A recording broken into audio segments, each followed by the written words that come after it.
안녕하세요. 한국상담대원대학교 노성숙 교수입니다. 오늘 제가 여러분과 함께 생각해 볼 주제는 삶의 의미 탐색입니다. 고흐의 별이 빛나는 밤이라는 이 그림을 배경으로 제 강의를 들어주시기 바랍니다. 제 강의는 우선 인간이라면 누구나 겪는 삶의 위기를 살펴보면서 시작하겠습니다. 그리고 삶의 의미에 대한 질문이 어디에서 왔으며 어떤 독특성을 지니는지 알아보고 나서 삶의 의미 탐색을 돕는 철학적 접근과 치료적 접근을 간략히 소개하면서 삶의 의미 탐색에 대한 전체적인 지형도를 그려보도록 하겠습니다. 우선 첫 번째로 우리가 겪는 삶의 위기에 대해서 들여다보도록 하겠습니다. 인간이라면 누구나 한 번쯤 고통 속에서 절망한 적이 있지 않나요? 저녁이 가고 아침이 오지만 가슴은 무너지는구나. 이런 생각을 하면서 무너지는 가슴을 쓸어내렸던 기억이 있으실 겁니다. 정말로 각자 삶이 무의미하다고 느끼면서 더 이상 살아갈 힘을 다 잃어버린 채 아주 깊은 위기에 빠지고는 하는데 그때 누군가가 내 옆에 있다면 과연 무슨 말을 해줄까요? 이런 삶의 위기를 구체적으로 상담이나 치료적 장면에서 생각해 볼까요? 왼편 그림에는 고흐를 치료했던 가시에 박사가 있고 오른편 그림에는 삶의 의미를 잃고 내담자로 올 것 같은 비탄에 잠긴 노인이 있습니다. 고흐를 치료했던 가시 박사의 사랑이 가득한 눈을 한번 들여다보시면 좋을 것 같습니다. 고흐가 정말 휘몰아치는 고통 속에서도 그 고통의 소용돌이를 별이 빛나는 밤으로 탈바꿈시켜 작품으로 탄생시킬 수 있었던 데에는 가시 박사와 같은 분이 치료를 통해서 그의 삶을 동행했기에 가능했겠죠. 상담자로서 우리는 내담자를 어떻게 만나고 있나요? 가시아 박사와 같은 눈빛과 마음을 지니고 있나요? 삶의 의미를 송두리째 잃고 울고 있는 내담자를 과연 어떻게 만나야 할까요?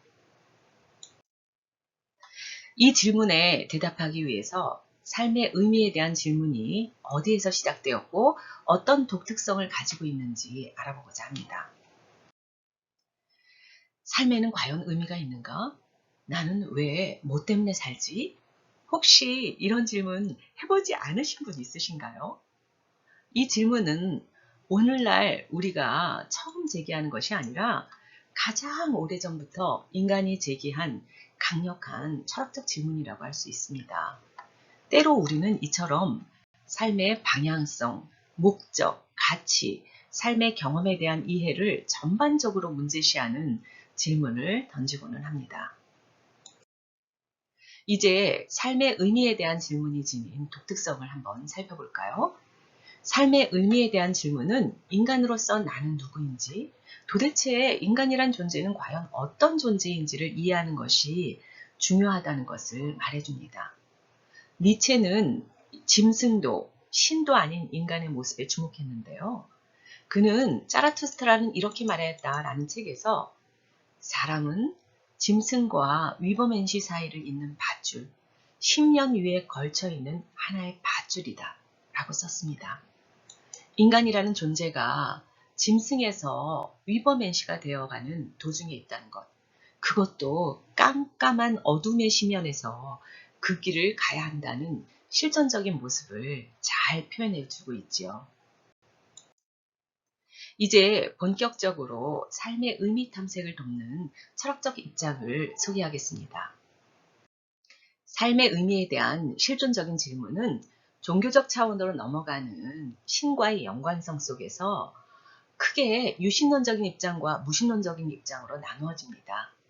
유신론적인 입장의 대표적인 사상가로는 제일 먼저 아우구스티누스를 들 수 있습니다.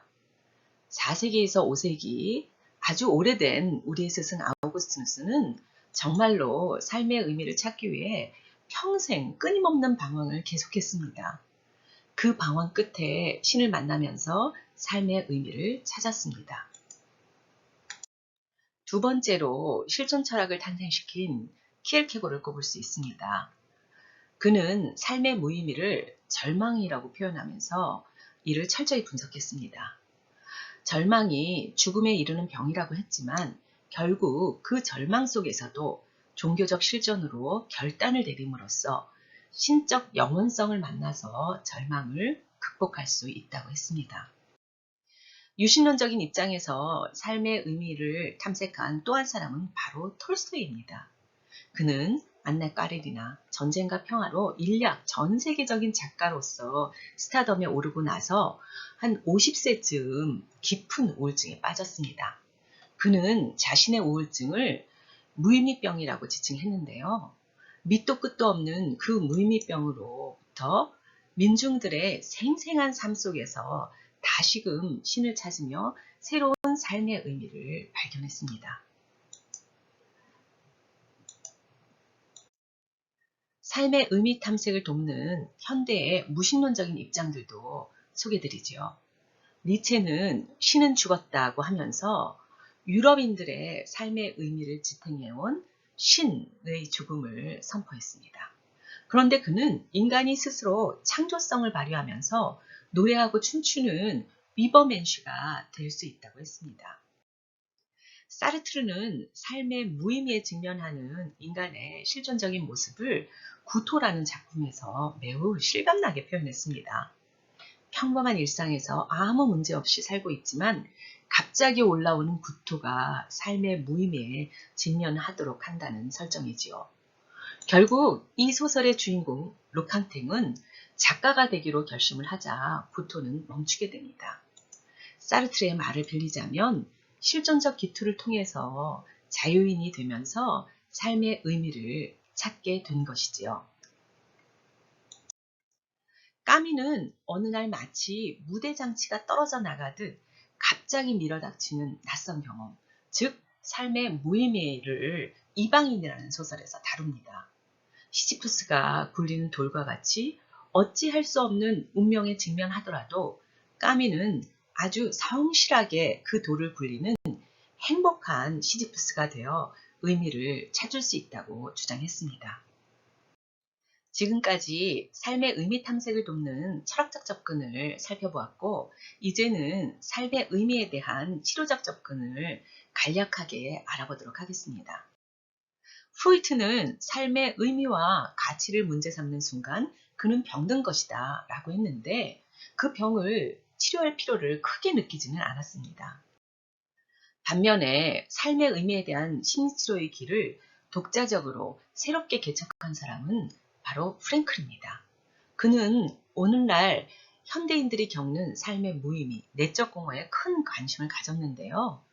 아무런 흥미를 갖지 못하는 권태, 능동적으로 무언가를 주도하지 못하는 무관심, 고통 속에서 의미를 찾지 못하는 절망 등을 실존적 공허라고 개념화했습니다. 그리고 로고테라피를 창안해냈고 자신의 환자들이 스스로 삶의 의미를 찾을 수 있도록 의료적 차원에서 영적 돌봄을 해야 한다고 주장했지요.